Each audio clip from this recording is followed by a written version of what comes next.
La parole est à Monsieur Thomas Porte pour le groupe La France Insoumise.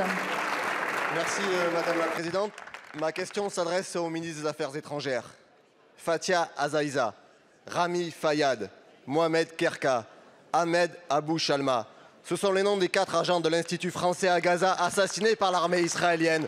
Je voudrais ici saluer leur mémoire et leur rendre l'hommage qu'ils méritent.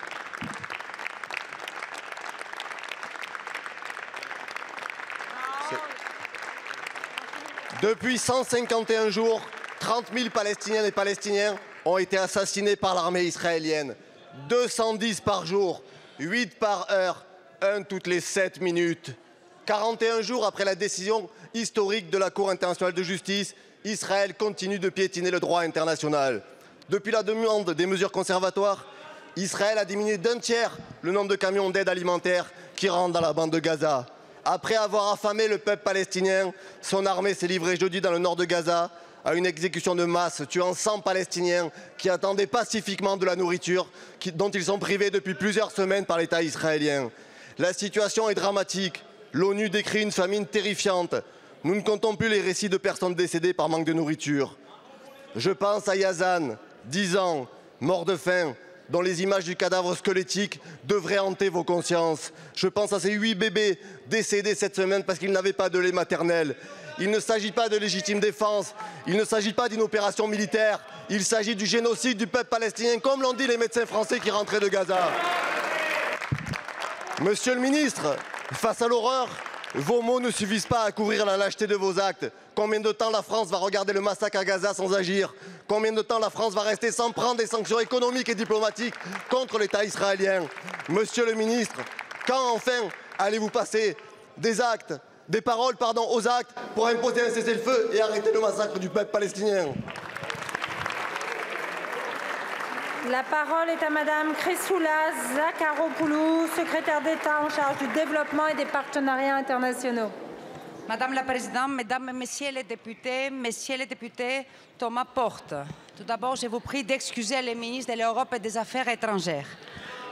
Les bilans humains et la situation humanitaire dans les bandes de Gaza sont intolérables et les opérations israéliennes doivent cesser. Un cap supplémentaire a été franchi jeudi dernier lorsque des civils palestiniens ont été pris pour cible par des soldats israéliens au cours d'une distribution d'aide. Nous exprimons notre plus ferme réprobation envers ces tirs israéliens et demandons la vérité, la justice et le respect du droit international. Nous soutenons la demande d'ouverture d'une enquête indépendante formulée par le secrétaire général des Nations Unies. Nous demandons des explications au gouvernement israélien sur ces actes d'une très grande gravité. L'aide étrangère à Gaza a diminué de 45% entre janvier et février. Pour que l'aide soit acheminée à grande échelle, il est impératif d'augmenter les points de passage. Les responsabilités sur le blocage de l'aide sont clairement israéliennes.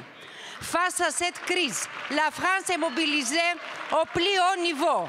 Dès le début de la réponse militaire israélienne, la France a rappelé avec force la nécessité absolue pour Israël de se conformer au droit international humanitaire. Les civils palestiniens n'ont pas à être les victimes d'atrocités commises par le Hamas. Israël a l'obligation de tout faire pour épargner les civils. Le droit international humanitaire s'impose à tous et impose à tout temps et tout lieu des principes clairs de distinction, de nécessité, de proportionnalité et de précaution. Je vous remercie, Madame la Ministre.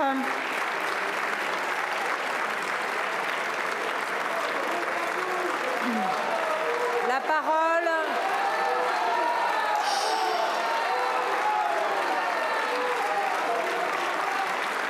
Je vous remercie. La parole est à Madame